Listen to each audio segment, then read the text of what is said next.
Assalamualaikum warahmatullahi wabarakatuh. Bertemu kembali di mata kuliah organisasi dan arsitektur komputer ya, dan pada video kali ini saya akan membahas mengenai prinsip teknologi dan karakteristik memori magnetik dan optik. Mari rekan-rekan mahasiswa kita sama-sama simak video berikut ini.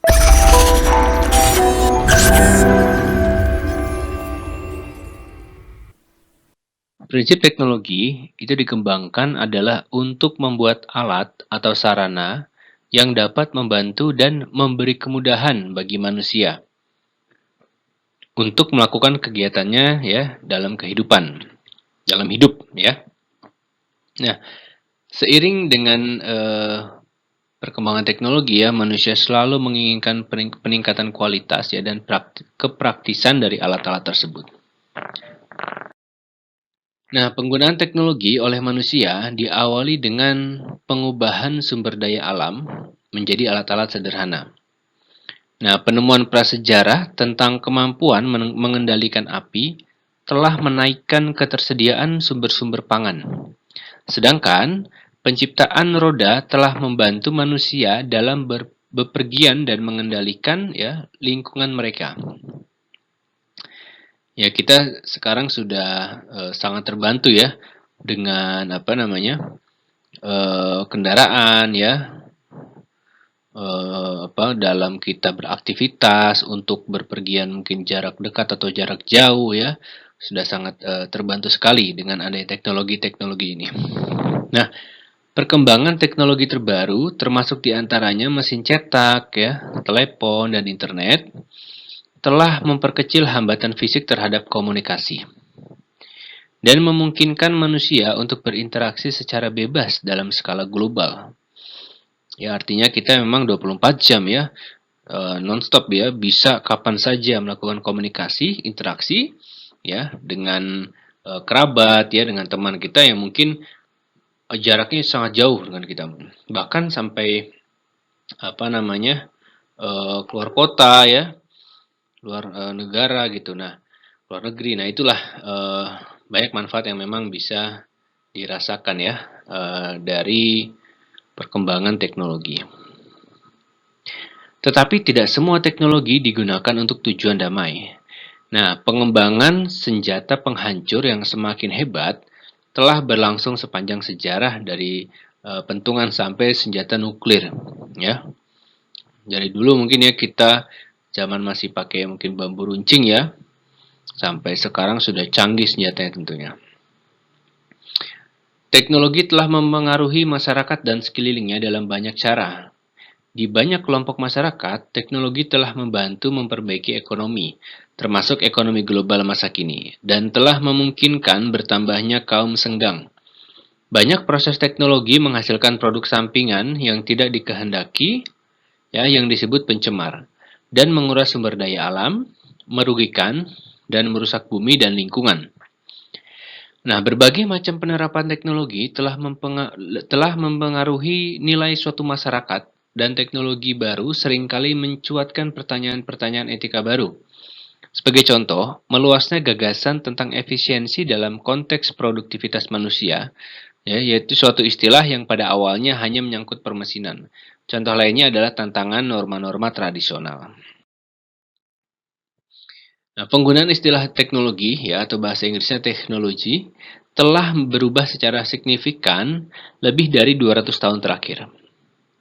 Sebelum abad ke-20, istilah ini tidaklah lazim dalam bahasa Inggris dan biasanya merujuk pada penggambaran atau pengkajian seni terapan. Istilah ini seringkali dihubungkan dengan pendidikan teknik seperti di Institut Teknologi Massachusetts ya, yaitu didirikan pada tahun 1861. Nah, istilah teknologi mulai menonjol pada abad ke-20 seiring bergulirnya ya revolusi industri kedua. Nah, pengertian teknologi berubah pada permulaan abad ke-20 ketika para ilmuwan sosial Amerika dimulai oleh Thorstein Veblen ya menerjemahkan gagasan-gagasan dari konsep Jerman ya, teknik menjadi teknologi. Dalam bahasa Jerman dan bahasa-bahasa Eropa lainnya, perbedaan hadir di antara teknik ya dan teknologi. Teknologi ya. yang saat itu justru nihil dalam bahasa Inggris karena kedua istilah itu biasa diterjemahkan sebagai teknologi. Nah, prinsip teknologi informasi itu adalah high tech ya, high touch. Sedangkan untuk fungsi teknologi informasi adalah sebagai berikut. Yang ke satu tuh untuk menangkap atau capture ya. Yang kedua untuk mengolah.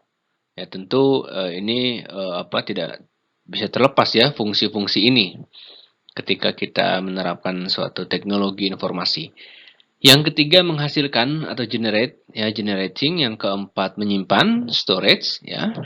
Yang kelima mencari kembali, yang keenam melakukan transmisi. Nah, keuntungan teknologi informasi itu yaitu speed ya, konsistensi, precision ya, reliability. Nah, teknologi informasi dalam berbagai bidang seperti akuntansi ya, keuangan atau finance dan marketing ya, juga alat negara ya, termasuk kepolisian. Ini ada beberapa pemahaman menurut para ahli ya, alat teknologi informasi komputer ya.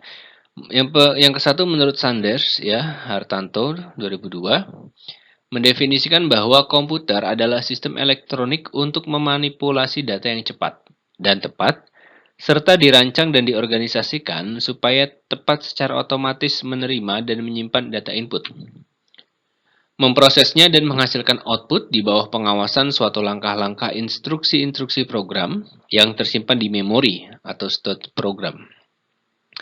Menurut Hamaser dan Frasenik ya, mengungkapkan bahwa komputer adalah mesin penghitung cepat dan dapat menerima informasi input digital, memprosesnya sesuai dengan suatu program yang tersimpan di memorinya dan menghasilkan informasi. Ini dalam buku Hartanto juga yang ditulis oleh Hartanto mengatakan komputer adalah suatu pemroses data yang dapat melakukan perhitungan yang besar dan cepat, termasuk aritmatika atau operasi logika tanpa campur tangan dari manusia, ya mengoperasikan selama pemrosesan. Yang keempat dari Komarudin Sastradipora ya menjelaskan bahwa komputer adalah suatu satuan perangkat elektronik yang mempunyai kemampuan dan kecepatan yang mendekati cahaya dalam melaksanakan kalkulasi. Memulih, membandingkan dan memproses data dengan angka-angka dan huruf-huruf yang dengan otomatis dapat memecahkan masalah dengan cara matematika. Selanjutnya ini ada mengenai disk magnetik dan disk optik ya. Ini adalah perangkat penyimpanan yang menyediakan cara untuk menyimpan data ya untuk jangka waktu lama. Nah, disk ini berbeda dalam banyak karakteristik.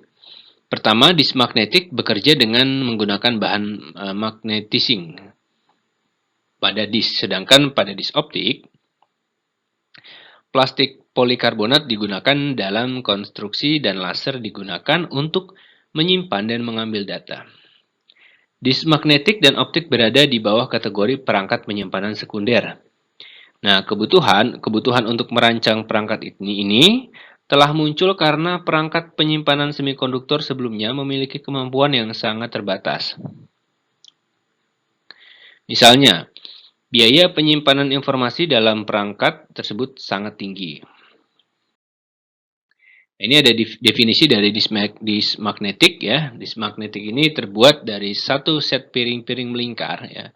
Piring-piring ini awalnya dibangun dari bahan non-magnetik yaitu aluminium atau bahan paduan aluminium ya disebut sebagai substrat. Kemudian substrat dilapisi dengan film magnetik dan dipasang pada gelendong biasa. Disk ditempatkan di dalam driver putar di mana permukaan magnetis berputar dekat dengan kepala baca dan tulis. Setiap kepala terdiri dari kumparan magnet dan kuk magnet. Ini menyimpan informasi digital pada track konsentris ya dengan menerapkan denyut nadi saat ini polaritas yang tepat untuk koil magnetik. Nah, jumlah bit yang disimpan pada setiap track tidak berubah dengan menggunakan kecepatan sudut konstan paling sederhana. Rekaman multizona digunakan untuk meningkatkan kepadatan di mana permukaan dipartisi sehingga menjadi sejumlah zona dan zona yang terletak di dekat pusat mengandung lebih bit ya. Mengandung bit lebih sedikit daripada zona yang lebih jauh dari pusat. Namun strategi ini tidak optimal. Lalu selanjutnya ada mengenai disk optik, yaitu perangkat penyimpanan yang menggunakan energi optik atau cahaya. Pada tahap awal, para perancang menciptakan sebuah compact disc pada pertengahan 1980-an yang menggunakan representasi digital untuk sinyal suara analog. Ya, CD ini mampu memberikan rekaman suara berkualitas tinggi dengan mengambil sampel 16 bit sinyal analog pada kecepatan 44.100 sampel per detik dan juga dapat menahan hingga 75 menit di mana jumlah total bit yang disimpan yang dibutuhkan sekitar 3 kali 109 atau 3 gigabit. Disk optik ini menggunakan teknologi optik di mana sinar laser dipusatkan ke disk berputar. Selanjutnya ada konstruksi cakram optik ya. Disk optik dibuat dari resin ya seperti polikarbonat dan permukaan polikarbonat ini mengandung informasi digital yang terkesan sebagai rangkaian lubang mikroskopis. Permukaan yang diadu mikroskopis kemudian dilapisi oleh permukaan yang sangat reflektif seperti aluminium atau emas. Untuk membuat disk anti gores itu dilapisi dengan label akrilik dan berlapis perak di atasnya. Akhirnya, laser intensitas tinggi terkonsentrasi digunakan untuk pembuatan master disk. Nah, pengambilan informasi dari CD dilakukan melalui perumahan laser bertenaga rendah dalam memutar disk optik. Laser dipancarkan melalui polikarbonat bening pada saat disk berputar oleh motor. Nah, saat laser jatuh di lubang, biasanya memiliki permukaan kasar. Besarnya cahaya laser yang dipantulkan berubah.